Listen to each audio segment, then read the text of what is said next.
നമ്മുടെ 4ാം ക്ലാസ്സിലെ around us in different forms പല രൂപത്തിൽ നമുക്ക് ചുറ്റും എന്ന പാഠഭാഗം മുഴുവനായി നിങ്ങൾക്ക് മുന്നിൽ അവതരിപ്പിക്കുകയാണ്.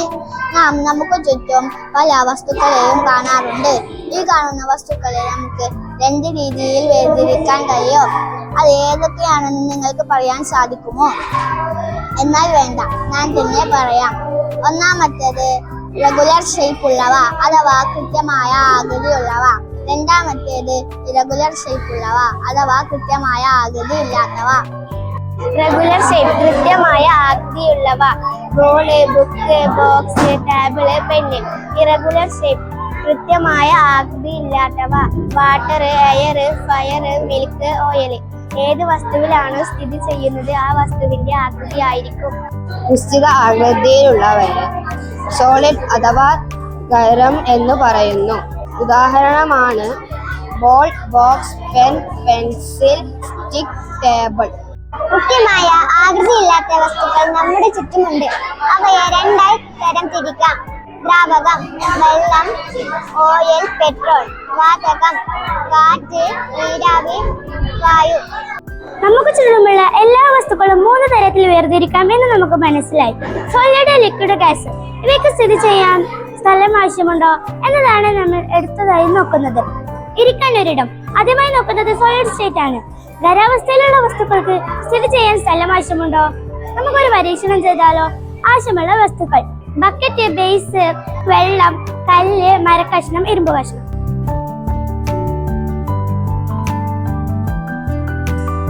എന്തുകൊണ്ടാണ് വെള്ളം മാറുന്നത്? ഓരോ വസ്തുവിനും വെള്ളത്തിലിടുമ്പോൾ അതിന് സ്ഥിതി ചെയ്യാൻ സ്ഥലം ആവശ്യമുള്ളത് കൊണ്ടാണ് വെള്ളം മാറുന്നത്. വലിപ്പമുള്ള വസ്തു വെള്ളത്തിലിട്ടാൽ കൂടുതൽ വെള്ളം പുറത്തേക്ക് മറിയും. ചെറിയ വസ്തു വെള്ളത്തിലിട്ടാൽ കുറച്ച് മാത്രമേ പുറത്തേക്ക് മറിയൂ.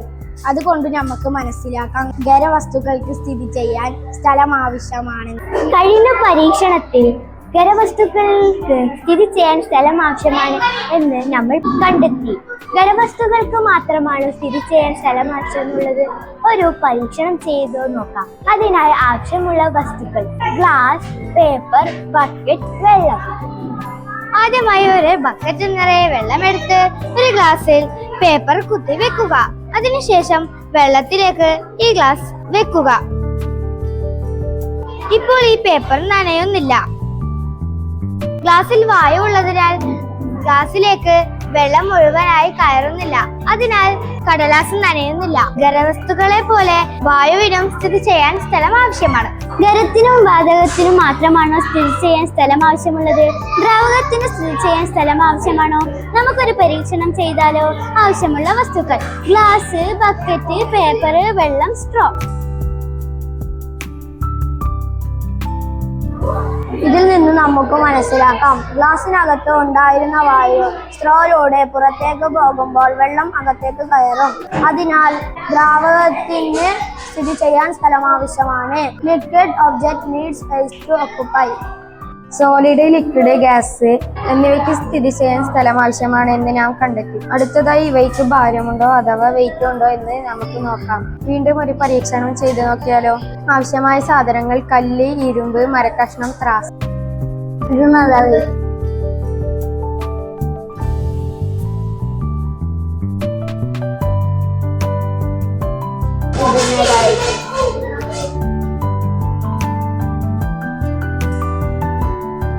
ഖരവസ്തുക്കൾക്ക് മാത്രമാണോ ഭാരമുള്ളത്? ദ്രാവകങ്ങൾക്കും ഭാരമുണ്ടോ? നമുക്കൊരു പരീക്ഷണം ചെയ്യാം. ആവശ്യമുള്ള സാധനങ്ങൾ: വെള്ളം കുപ്പി, വെള്ളം, ബക്കറ്റ്, കപ്പ്.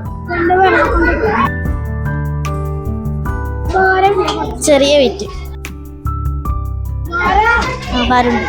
വെള്ളം ഒഴിക്കുന്നതോറും ഭാരം കൂടുന്നതായി കാണാം. ഇതിലൂടെ ദ്രാവകങ്ങൾക്കും ഭാരമുണ്ടെന്ന് മനസ്സിലാക്കാം. കഴിഞ്ഞ 2 പരീക്ഷണങ്ങളിൽ നിന്നും സോളിഡ്, ലിക്വിഡ് എന്ന അവസ്ഥയിലുള്ള വസ്തുക്കൾക്ക് മാത്രമാണ് ഭാരം, വാതകങ്ങൾക്ക് ഭാരമുണ്ടോ? നമുക്കൊരു പരീക്ഷണം ചെയ്താലോ? ആവശ്യമുള്ള വസ്തുക്കൾ: സ്റ്റിക്ക്, ബലൂണ്, നൂല്, സൂചി. ആദ്യമായി നമ്മൾക്കൊരു 2 ബലൂൺ എടുക്കാം. അതിൽ ഒരുപോലെ വായു നിറക്കാം. പിന്നീട് ആ സ്റ്റിക്കിൽ നമുക്ക് ഇവിടെ കെട്ടിവെക്കാം. പിന്നെ നമ്മൾക്ക് ഇവിടെ ഇപ്പോൾ പൊട്ടിയ ഭാഗം പൊന്തിയും പൊട്ടിക്കാത്ത ഭാഗം താഴെ നിൽക്കുകയും. ഇതിൽ നിന്ന് ഞങ്ങൾക്ക് വാതകത്തിന് ഭാരമുണ്ടെന്ന് മനസ്സിലാക്കാം. നമ്മൾ ഒരുപാട് പരീക്ഷണം ചെയ്ത ഗ്യാസിനും പുതിയ സ്ഥലം ആവശ്യമാണെന്നും ഭാരവും ഉണ്ടെന്ന് കണ്ടെത്തി. അടുത്തതായി നമുക്ക് പവർ അഥവാ ശക്തി ഉണ്ടെന്ന് നോക്കിയാലോ. എങ്ങനെ തെളിയിക്കും? ഒരു പരീക്ഷണം ചെയ്താലോ. ഇതൊന്ന് പൊട്ടിച്ചാച്ച. ഭയങ്കര ശക്തി. ഇത് പൊട്ടിച്ചാച്ച. ഇതൊന്നും ഇതില്ല. ഇതൊന്നും പൊട്ടിച്ചാച്ച. ഇതിൽ നിന്ന് നമുക്ക് മനസ്സിലാക്കാം ഖരവസ്തുക്കൾക്ക് പവർ ഉണ്ടെന്ന്. അതിന്റെ പരീക്ഷണത്തിൽ നിന്നും ഖരവസ്തുക്കൾക്ക് ശക്തി ഉണ്ടെന്ന് മനസ്സിലായി. എന്നാൽ ദ്രാവകത്തിന് പവർ ഉണ്ടോ? യെസ്, ഒഴുകുന്ന ദ്രാവകത്തിന് പവർ ഉണ്ടോ എന്ന് ഒരു പരീക്ഷണത്തിലൂടെ തെളിയിക്കാം. ആവശ്യമുള്ള വസ്തുക്കൾ: സ്പൂൺ, തെർമോകോൾ ഉപയോഗിച്ചുള്ള ടർബൈൻ, വെള്ളം.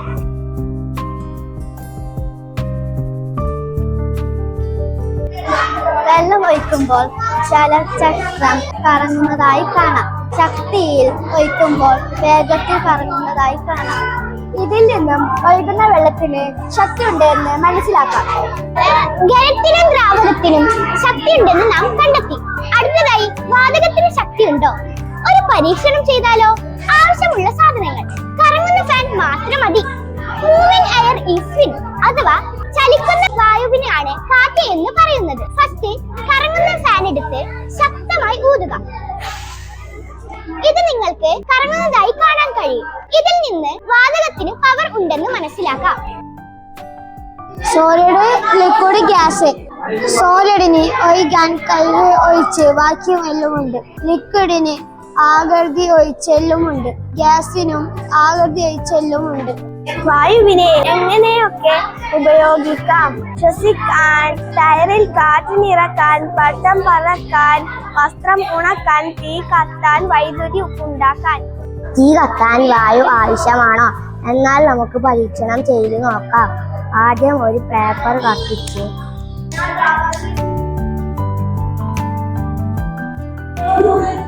ഇത് എന്തുകൊണ്ടാണ് ബലൂൺ അകത്തേക്ക് പോകുന്നത്?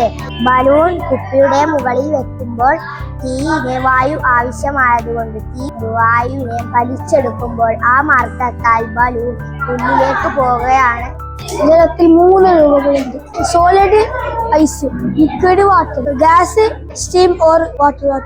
ഇത്രയും പരീക്ഷണത്തിലൂടെ 3 അവസ്ഥയിലാണ് വസ്തുക്കൾ ഉള്ളതെന്ന് ഞാൻ കണ്ടെത്തി. വാട്ടർ ഹീറ്റിംഗ് ആവുമ്പോൾ സ്റ്റീം ആവും, സ്റ്റീം കൂളിംഗ് ആവുമ്പോൾ വാട്ടർ ആവും, വാട്ടർ കൂളിംഗ് ആവുമ്പോൾ ഐസ് ആവും, ഐസ് ഹീറ്റിംഗ് ആവുമ്പോൾ വാട്ടർ ആവും. ബാഷ്പീകരണം, ഇവാപറേഷൻ. സൂര്യന്റെ ശക്തിയായ ചൂടടിക്കുമ്പോൾ കടലിലെ ജലം അല്പാൽപമായി ബാഷ്പമായി മാറുന്നു. പിന്നീട് അത് ആകാശത്ത് മേഘമായി മാറുന്നു.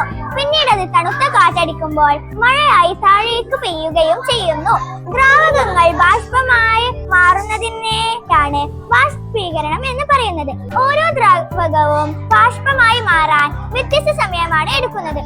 ഒഴുകുന്ന ഖരം, മെർക്കുറി, ലോഹങ്ങളെല്ലാം പൊതുവായി ഖരാവസ്ഥയിലാണ്. എന്നാൽ താപനില അളക്കാൻ ഉപയോഗിക്കുന്ന തെർമോമീറ്റർ ഉള്ള മെർക്കുറി എന്ന ലോഹം ദ്രാവകാവസ്ഥയിലാണ് കാണപ്പെടാറുള്ളത്. ഇതിൽ നിന്ന് ഒളിഞ്ഞു കിടക്കുന്ന ദ്രാവകങ്ങൾ കണ്ടെത്താം. Milk, kerosene, coconut oil, honey, water, petrol. ഇതെല്ലാമാണ് ഇതിൽ ഒളിഞ്ഞു കിടക്കുന്ന ദ്രാവകങ്ങൾ. ഷുഹർ, മാസങ്ങൾ. ഇതിൽ 12 മാസങ്ങളുണ്ട്. ഓരോരോ മാസത്തിന്റെ പ്രത്യേകതകൾ ഇതിലുണ്ട്. ജനുവരി 26 യൗമു ജംഹൂരിയത്തിൽ ഹിന്ദ്. ഫെബ്രുവരി 13 യൗമു മറയത്തിൽ ഹിന്ദ്. മാർച്ച് 22 യൗമു ആലമിൽ മിയ. ഹിബമോളെ ഈ അറബി മാസത്തിലെ ഓരോ ദിവസത്തിന്റെ പ്രത്യേകത എഴുതിയത് നല്ല അടിപൊളിയായിട്ട്, നല്ല രസമായിട്ട്.